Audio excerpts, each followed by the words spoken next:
It is my privilege to be here this evening with Jack Ma, one of the great entrepreneurs of our time, of course, the founder of Alibaba. And we have so many things to talk about over the next half an hour. And of course, we also want to try to get to your questions as well. We're going to talk about Alibaba, of course, but also China, the Trump world that we all live in, globalization, trade, and so many other issues. But first of all, thank you, for joining us. Yeah. Let me start with this, which is to say that you just spent some time inside Trump Tower and went to go visit with Donald, our president-elect in the United States. Tell us about that meeting. Well, it's a very productive meeting, much better than I thought, than I expected. What did you expect? Well, I heard a lot, and I watched, like everybody, I watched all the news and heard a lot about him. So when I go inside, I saw, anything that, but he's very sort of open-minded, listen what I talk. So I think I'm very happy about the results. And finally, when he said, he said, Jack, let me walk you down. So it seems he's very happy about the results we had.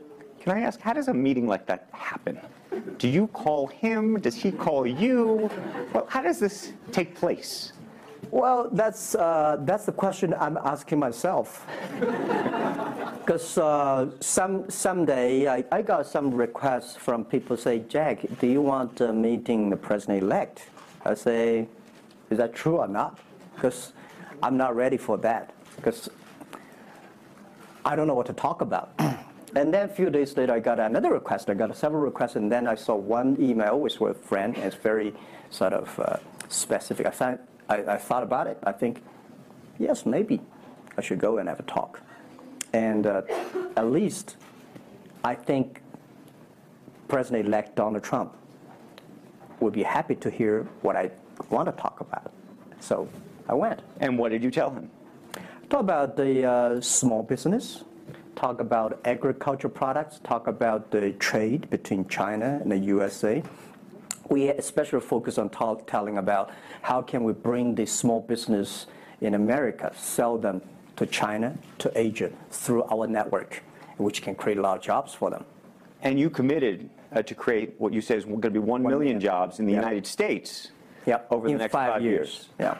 Now, that's not 1 million jobs that Alibaba itself, but you're not hiring 1 million people. No, we totally, Alibaba employee put together is like 45,000 people.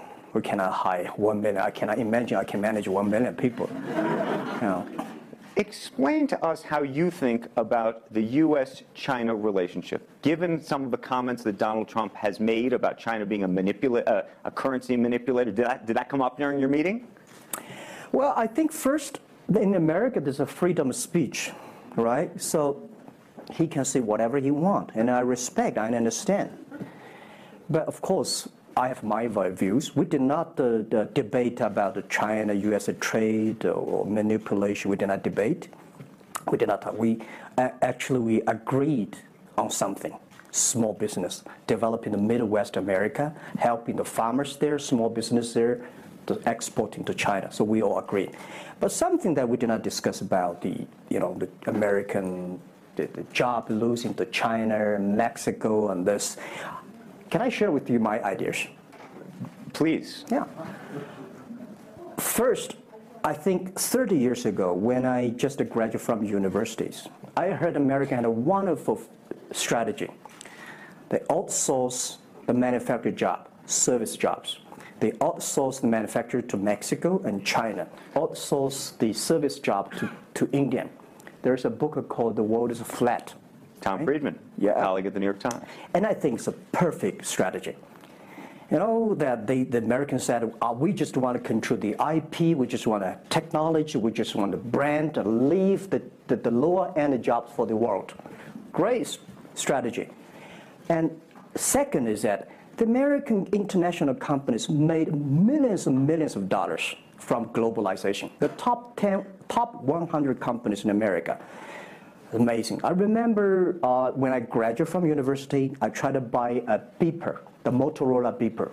Cost me $250. My pay at that time is $10 a month as a teacher. And the cost of making that beeper is only $8 for a chip. Right. So past 30 years, IBM, Cisco, Microsoft, they made tons of money. The profit they made are much more than the 4 largest banks in China put together, the China Mobile Phone, China Unicom, and whatever you name it, put together. Still, these multinational companies made more money than. So their market cap grew more than 100 times in the past 30 years. But where did the money go? This is what I'm curious, because as a business people, I always care about the balance sheet. Where the money coming, where the money go? Past 30 years, the American had 13 wars, spending $14.2 trillion. The money going there. What if they spend a part of that money on building up the infrastructure, helping the white collars, the white collars and blue collars? No matter how strategy good it is, you're supposed to spend money on your own people, right? Not everybody can pass Harvard. Like me, they're not good at education, right? We should spend money on those people who are not good at schooling.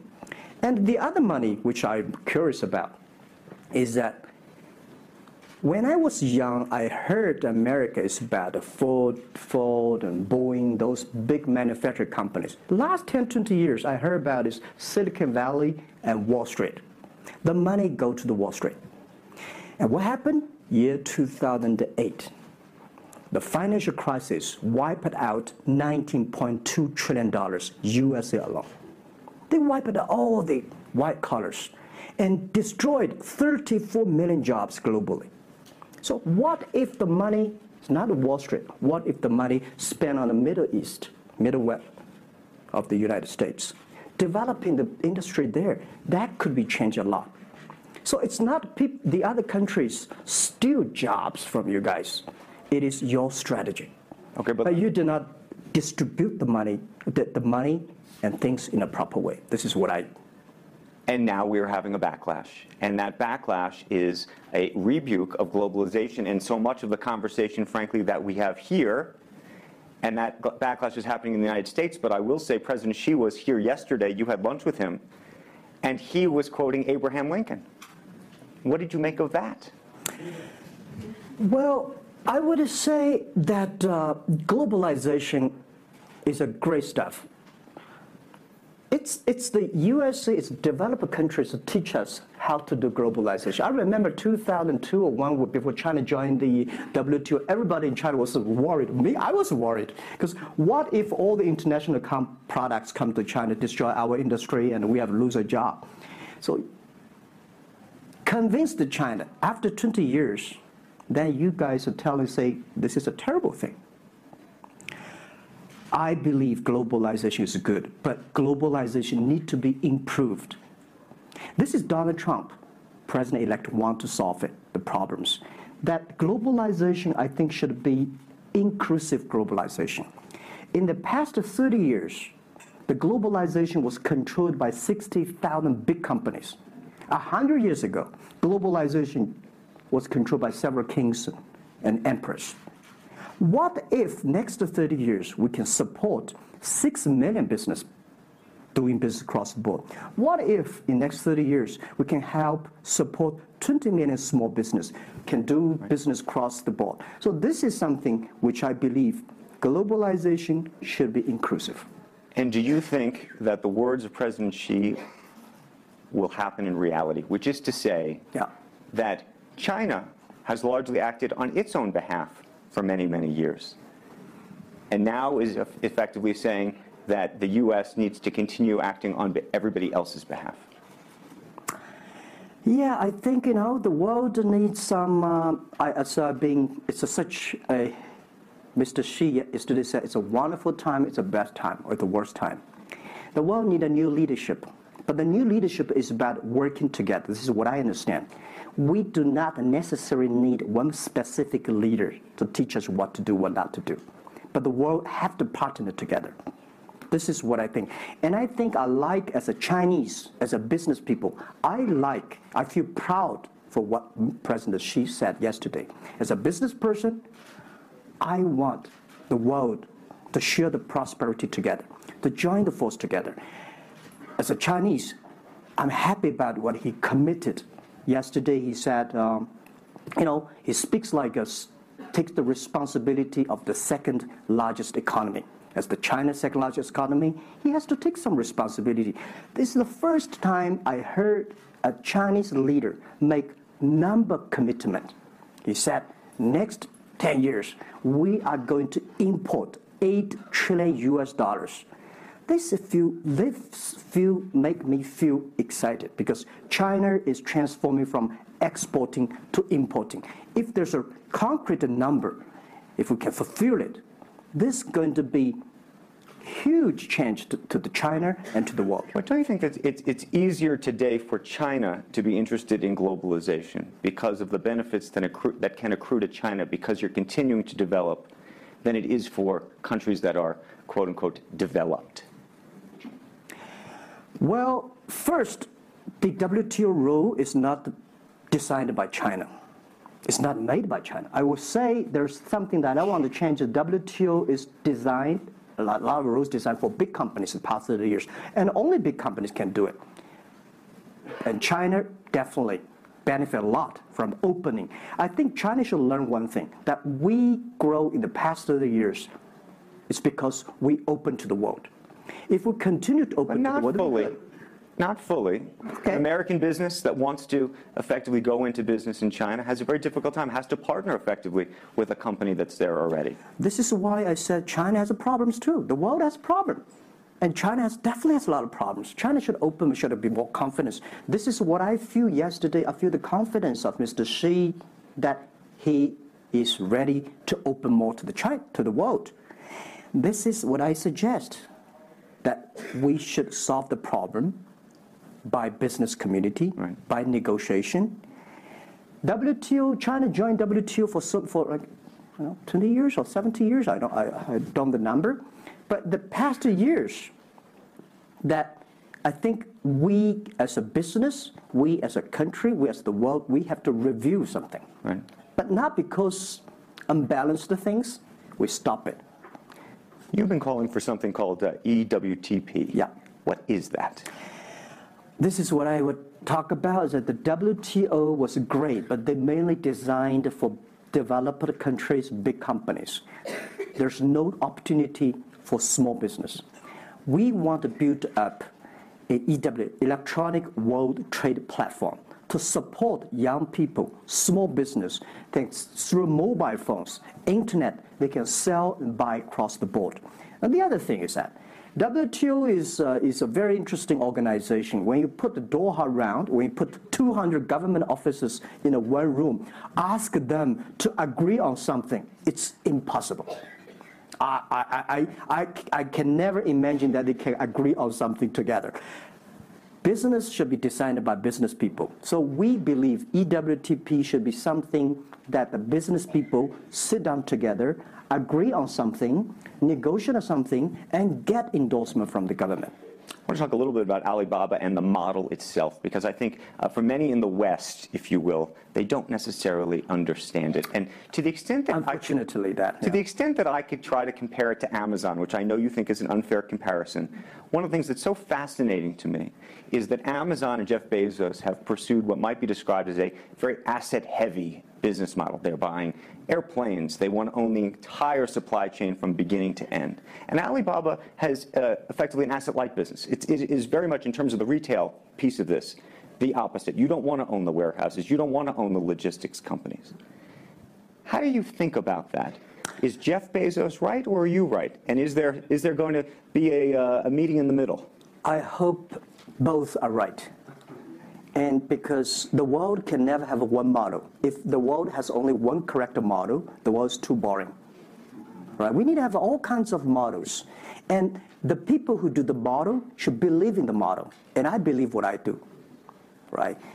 The difference between Amazon and us. Amazon is more like an empire. Everything they should control themselves, buy and sell. And our philosophy is that we want to be an ecosystem. Our philosophy is to empower others to sell, empower others to service, empower, making sure the other people are more powerful than us, making sure with our technology, our innovation, our partners, our 10 million small business sellers, they can compete with Microsoft, IBM. Our philosophy is that we think using internet technology, we can make every company become Amazon. Remember one thing, today for our sales, our GMV last year is more than 550 billion US dollars. To hire people deliver for us, we need 5 million people. So how can we hire 5 million people deliver things for us to deliver the things we sold? The only way we do is empower the service company, logistics companies, making sure they are efficient, making sure that they make the money, and making sure that they can hire more people. But without owning the whole chain, can you do it as effectively? The idea that you're watching Amazon being able to deliver things now within hours, literally. We made 125 cities deliver within 1 day last year. Imagine, 10 years ago, deliver one thing from Beijing to Hangzhou takes about 8 days. Now you can deliver things from Beijing to Inner Mongolia, some city, within 12 hours. It's improving. You can never expect these things happen within 24 hours. We have patience. So I think, can you imagine that within the 11/11 Singles Day, we sold $17 billion. And by delivering more than 600 million packages within 3 days. This is happening. And this is what we feel proud of. It's not how much money we make. It's not how powerful we are. We think because of the technology, we can make the technology very inclusive, that every small companies can use it. This is my dream. Because I started my first business in 1992 in China as a small business. In order to borrow money, 5,000 US dollars from a bank, took me 3 months to acquire, still failed. So difficult to be a small business. Today, with the technology, we can empower them. This is something I want to do. One of the critiques, as you know, and it continues to linger around Alibaba, is the piracy issue. There's an IP issue, and it's an issue all over China, but you take the brunt of a lot of it. Yeah. How much progress have you made in your mind, and how do you think about some of the regulatory bodies in other countries, including the US, that continue to criticize Alibaba for these issues? First, when we start do this business, as a business like this size, you have to take all the criticism. You have to listen what is right, what is wrong. And second, as an e-commerce, when you put 10 million small business, empower them to sell. We do not like Amazon buy. We cannot check. Even when you buy $55 trillion or $550 billion, you cannot check every product. So the model itself and the e-commerce itself may have a lot of these flaws. And third, I would say in the past 17 years, we are the leader of this anti-privacy issues, the IP, protect the IP. But the second, we are internet companies. We do not have the law enforcement. We find this guy is selling cheap, fake products. We delete them. We cannot arrest them. But we had huge progress. Last year alone, we put 400 people into jails. We deleted 370 million fake products listing on our site. I would say we are the leaders, and we are using the big data to check who's buying, who's manufacturing, who's selling, what is the address. So now I'm happy about the whole world, especially China, all the government organization, start to realize the issues. So I would tell you, good thing is that today, when you go to those criminal group, which I call them criminals, those fake products, manufacturers, sellers. You've praised the quality, though, of some of these. I would talk about it later, right? Those criminals said they can go anywhere but not Taobao and Tmall, because using our data, we trace where they are, who they are, what's the address, what the amount. And we will deliver this to the police station and working with them to arrest them. The quality issues is something I want to share with the people. It's not about praising the fake products. I want to say that for so many years, those branded companies, you have to be very careful because the fake products, their quality improving is scary. That is the difference between us. Because when you find guys, the people said this is fake, and you have to find people, you have to find a third-party institution to check it is fake or not. We find sometimes the quality is better. And I tell you, another thing is even scary. There's one branded company. He said, we are selling fake products. We check everything, there's nothing wrong. So we say, what is wrong? So we buy the products from his flag shop and deliver to them. They say, it's a fake. You know what I'm saying? Yep. We buy things from the flag shop of this brand and deliver back. It's the fake products, they say. So it's a bit confusing. Right. This is fighting against the fake products is a war against the human greediness. It's not easy, you cannot finish it, but you have to continue to fight. And I want to say we put 2,000 people, 1 billion RMB every year fighting against that. It can never finish the war within 2 years.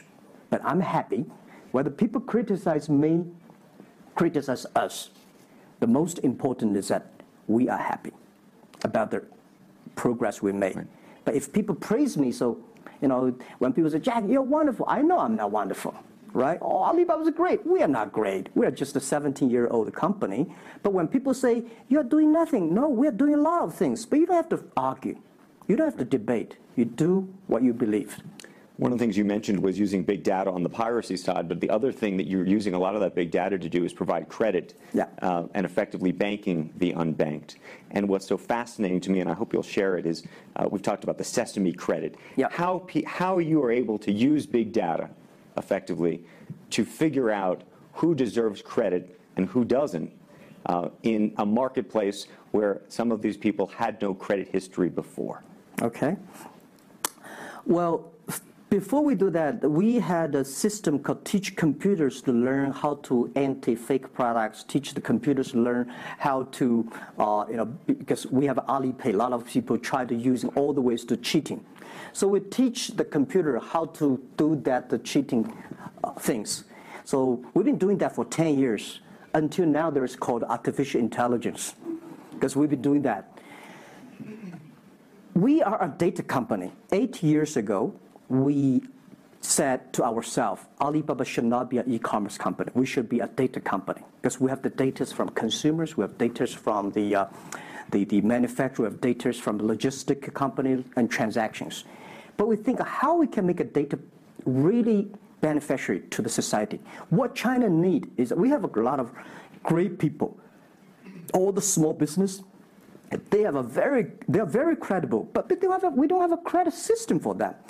So how can we using a credit rating system based on the data we have to giving everybody a Sesame rating system?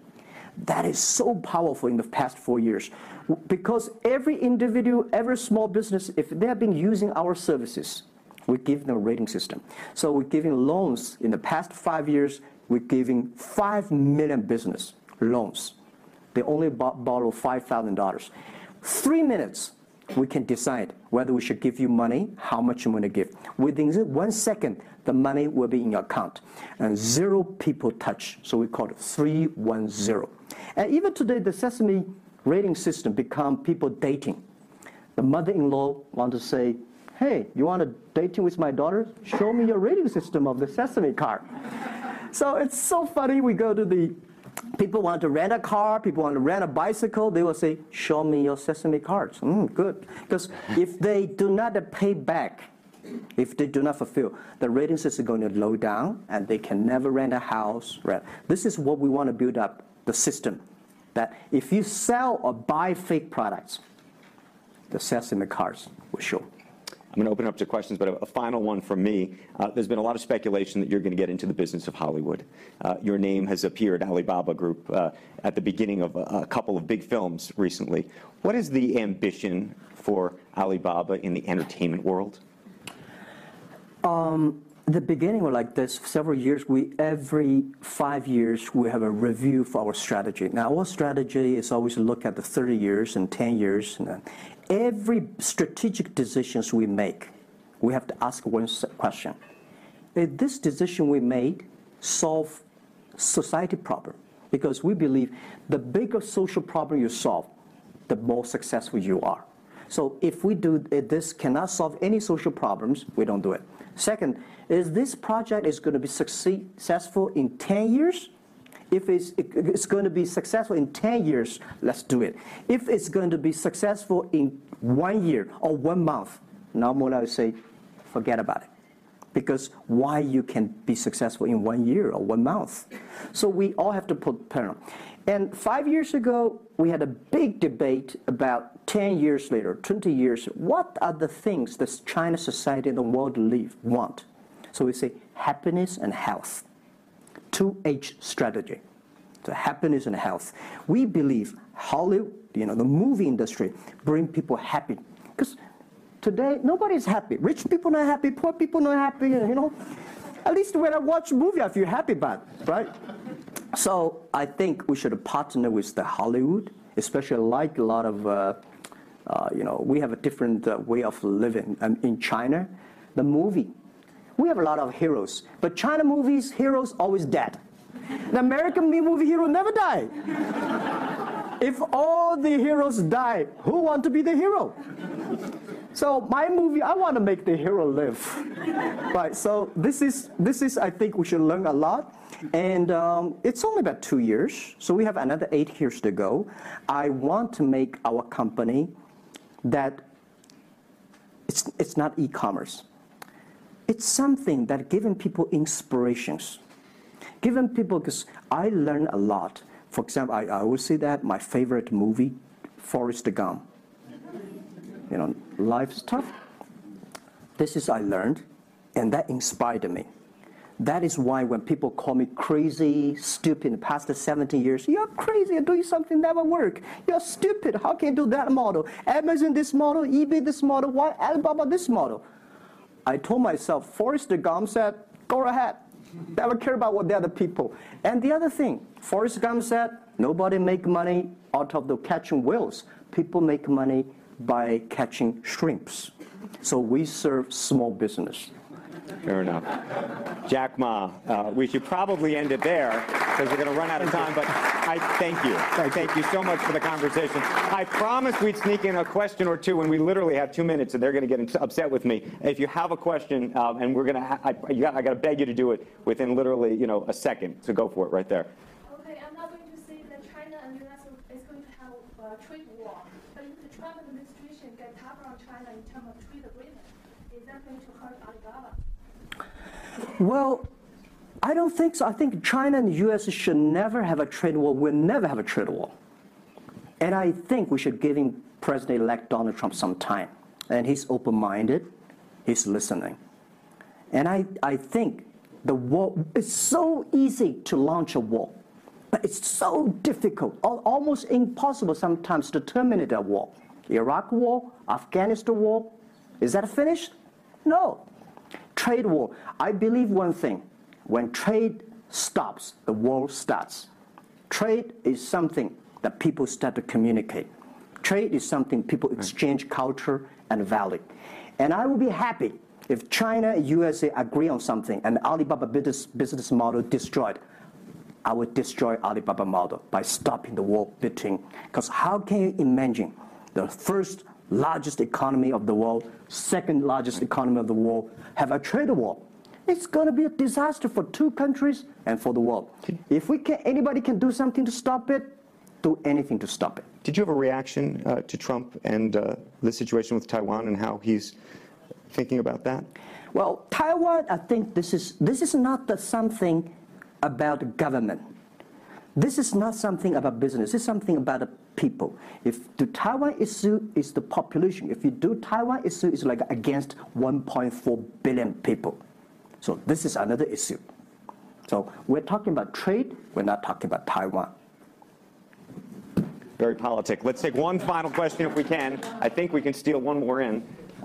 Yes, sir, right there. I'm not a politician. I try to This speak is like me, this. a credit store. How do you assure you are not messing up with people's life and you are not dictating the whole, credit kingdom or the system? Because now you are the decision makers, you are the rule makers. Okay. First, I'm not sure. People say, oh, this is uncertain world. Every day is uncertain. The only certain day was yesterday.